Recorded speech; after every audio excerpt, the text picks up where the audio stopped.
आप कह रहे हैं संविधान को लेकर कांग्रेस पार्टी का अगला स्टैंड क्या है, क्योंकि आप लोगों तक तो बात पहुंचाएंगे कि चुनाव है, लेकिन इसके अगले आगे आप लोग क्या करने का विचार कर रहे हैं?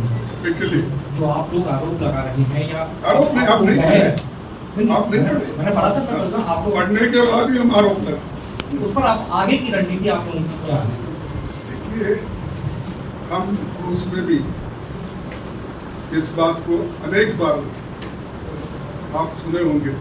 मैं जब लोअर हाउस में भी था तब भी मैं संविधान के बारे में और डेमोक्रेसी के बारे में और जो गरीब तबके के लोग हैं जब भी कुचला जाता था, उनको जब उनके स्वाभिमान को धक्का लगता था, हम हमेशा बोलते रहे, करते रहे, आगे भी हम लड़ते रहेंगे।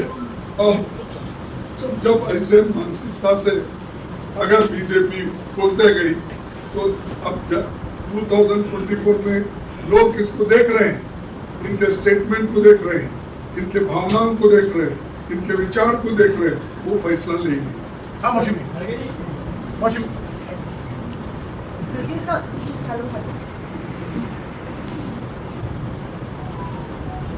खड़गे साहब, चुनाव आयोग को लेके दो इलेक्शन कमीशन की पोस्ट वेकेंट है। 15 मार्च को प्रधानमंत्री ने बैठक बुलाई है, अरुण गोयल साहब ने भी रिजाइन कर दिया है। क्या आप लोग कुछ नामों के साथ अधीर रंजन चौधरी जाएंगे, क्योंकि कोई नाम सामने आए नहीं है? और क्या ये बहुत ज़्यादा चिंता का विषय है कि जो अपॉइंटमेंट है जिस तरह से होगी, तो क्या उसके आगे कोई रणनीति आप लोग ने बनाई है? देखिए, हमेशा ये जो ऐसे मीटिंग बुलाते हैं, सीईसी का हो, सीबीआई का हो या विजिलेंस का हो, जब बुलाते हैं तो पहले तो वो खुद ही लिस्ट भेजते थे। हम वो देखकर कौन अच्छा है, किसके खिलाफ कुछ कार्रवाई हो गई है पीछे, ये सब उसके एंटीसीडेंट देख के हम लोग टिक करके देख कर लेके जाते थे और वहाँ ऑब्जेक्शन रेस करते थे। अब क्या हो गया, सब जल्दी वही झट से लेना, झट मंगनी, फट गया, ये सर, आपने जिन बीजेपी के सांसद के बयान का जिक्र किया, जिन्होंने ये बयान दिया था कि 2/3 बहुमत लाएंगे तो कॉन्स्टिट्यूशन चेंज कर देंगे, बीजेपी ने डिस्टेंस कर दिया उस स्टेटमेंट से, कहा कि हमारा कॉन्स्टिट्यूशन में बड़ा भरोसा है, उनसे हमने एक्सप्लेनेशन मांगा है। तो इसके पीछे भी कोई रणनीति आप देखते हैं? इतने बार आप एक्सप्लेनेशन मांगे, आज नहीं, एक बार नहीं बोले, 10 दफा बोले होंगे, और वो भी मामूली। एक ऑर्डिनरी आदमी बोलता है तो हम सोचते हैं भाई चलो उसको थोड़ी बुद्धि कम है बोला। अगर जो आदमी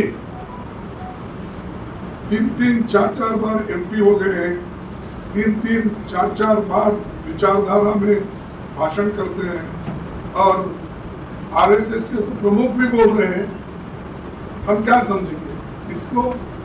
अनलेस मोदी साहब का इस विचार पे अगर मोदी साहब सहमत नहीं होते तो ऐसा बोलता ही नहीं कोई।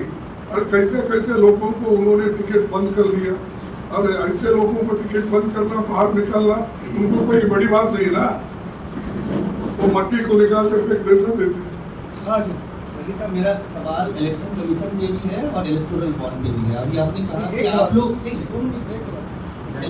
आपने ये चुनाव आयोग से काफी लंबे अरसे से कांग्रेस पार्टी समय मांग रही है और मिलने का वक्त नहीं मिला। आज भी आपने कहा कि 100% वीवीपैट की पर्ची को लेकर काउंटिंग होनी चाहिए।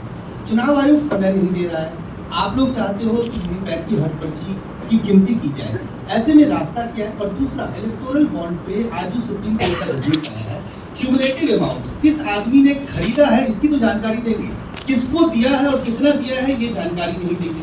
तो इन दोनों विषयों पे आपकी क्या है? देखिए, किसको दिया किसको नहीं दिया उसका जानकारी तो नहीं देंगे। अब क्या देंगे? वो लेके क्या करना है? हमको तो असल में होना किस व्यक्ति से आप लिए, उसको क्या कॉन्ट्रैक्ट दिए, क्या उसको क्या ईडी एक्सम्पशन में आपको मिला, क्या उसको क्या इनकम टैक्स एक्सम्पशन मिला, क्या उसको किस तरीके का फायदा उसको किया, वो हम छानबीन करते हैं। तो आप वही नहीं दे रहे ना। हाँ Sandeep. My question is essentially a follow-up of what Vijayalakshmi asked, that the BJP has officially and categorically denied that or distanced itself from the statement of Mr. Hegde, and they reiterated that the party fully believes in the constitution. Despite that, you are holding a press conference today, a good 24 hours later, after BJP's clarification. What do you want? Do you want the Prime Minister to come out and make the same statement? What exactly is your point? देखिए, I want to protect your freedom of expression and myself. And secondly, why Modi is keeping quiet? Today he might have clarified. This is not first time. Several times they have spoken from RSS chief to MPs. All many MPs even from UP, they spoke earlier. Their Karyakartas have spoken. Why should not he clarify? If anybody speaks against the constitution, I will throw you out. Why should not he say? That is why I am asking. हाँ Sandeep.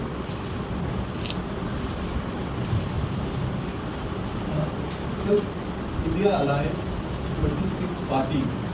Sanjeev, I've already said this press conference is on the attack on the constitution. Please restrict your questions to that. All other questions we will take separately. This press conference has been called because there is a deliberate attack on the constitution. Please stick to those. If you don't have any questions on that, देखिए ये आपने कहा कि जिस तरीके से संविधान पर अटैक हुआ है, जिस तरीके से उसको कोशिश की जा रही है कि दबाया जाए वंचित वर्ग को, लेकिन बड़ा सवाल ये है कि आप हंगामे का जिक्र कर रहे हैं, किस तरह का हंगामा होगा? क्योंकि सरकार तो बार बार कहती रही है कि संविधान के साथ है वो, और प्रधानमंत्री ने पिछले दिनों जब नए संसद का उद्घाटन हुआ तो संविधान सदन भी नाम रखा। हमने देखा कि उन्होंने संविधान के प्रति उसका बड़े आदर किया था, उसके साथ उन्होंने जिस तरीके से वेलकम किया था, तो कई मौके आए जब उन्होंने ये बताने की कोशिश की तो संविधान के जो प्रारूप है उसका पूरा आदर करते हैं। आदर तो करते हैं, हाथी के दांत दिखाने एक होते हैं, खाने के, समझा? तो ये मोदी जी तो अपने लोगों के कंजम्पशन के लिए अलग बोलते हैं और पब्लिक कंजम्पशन के लिए अलग बोलते हैं। इसमें आप कौन सा पसंद करते हैं बोले लोग? हाँ जयेंद्र, इसी विषय पर एक सवाल। खड़गे जी, आपने 2 बार कहा कि संविधान बदलने, आपने 2 बार कहा सर कि संविधान बदलने की कोशिश होगी तो देश में हंगामा होगा। तो जब सामने से इरादा जाहिर कर दिया गया है कि बहुमत दीजिए, संविधान बदलेंगे, तो सवाल है कि हंगामा कब होगा? चुनाव के बाद जब कोशिश होगी तब, या चुनाव के पहले? सवाल आपसे पहले भी पूछा गया कि कांग्रेस का रोड मैप इस बयान को लेकर आगे क्या रहने वाला है? देखिए, हंगामा होगा इसका मतलब ये नहीं कि रोड पे आके सभी लोग लड़ रहे हैं। हाँ? इसका मतलब ये है कि जो लोग वंचित हैं, जिन लोगों के लिए सामाजिक न्याय का इसमें प्रबंध है और देश के हर नागरिक की रक्षा करने के लिए फंडामेंटल राइट्स भी है, इन चीजों को अगर धक्का दिया तो क्या लोग चुपेटेंगे? आप चुपेटेंगे। अगर आपका बोलने का अधिकार छीन लिए, कहने का अधिकार छीन लिए, लिखने का अधिकार छीन लिए, तो आप चुपेटेंगे। आप हमारे साथ ही आएंगे ना। सर, आपने इस मामले को बड़े तरीके से उठाया है। क्या आने वाले वक्त में हम देखेंगे कि इंडिया गठबंधन के तमाम नेता इकट्ठे होकर इस मुद्दे पर मोदी सरकार पर प्रहार करेंगे? देखिए, आप फिर उधर चले, सामने वाले जो बोल रहे थे उसको आपने उठाकर फिर और तरीके से बोला। हम बराबर उसका जवाब देते रहेंगे। जब होने वक्त सब गठबंधन के लोग हम सब मिलकर ही लड़ते रहेंगे, जैसा जाति जनगणना के लिए हम लड़ रहे हैं और सभी लोग सहमत हो गए, और किसान न्याय के लिए हम लड़ रहे हैं, सभी लोग सहमत हो रहे हैं, और एमएसपी के लिए हम लड़ रहे हैं, किसान के लिए, वो उसमें भी सहमति है। तो ऐसे युवाओं के लिए, एम्प्लॉयमेंट के लिए, बेरोजगारी, अपना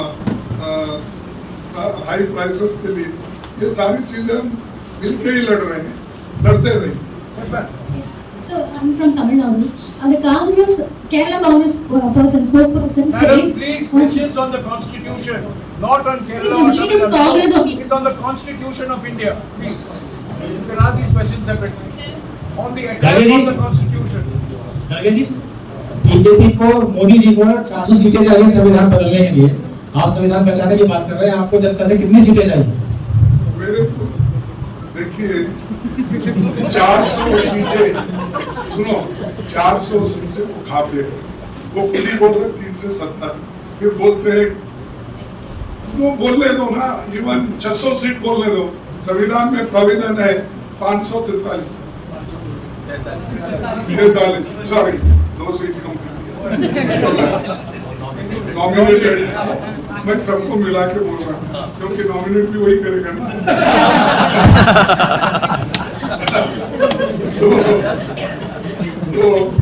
तो ये बात जो है हम ये जनता के सामने ला रहे हैं क्योंकि ये बहुत इम्पोर्टेंट मुद्दा है, सिर्फ हम पॉलिटिक्स करने के लिए नहीं। पॉलिटिक्स तो होते रहते हैं, हंगामा होते रहते हैं, पार्लियामेंट में बाहर होते रहते हैं, वो बात होती है, लेकिन ये बड़ा सीरियस मैटर है, इसको कोई बचपना नहीं करना चाहिए।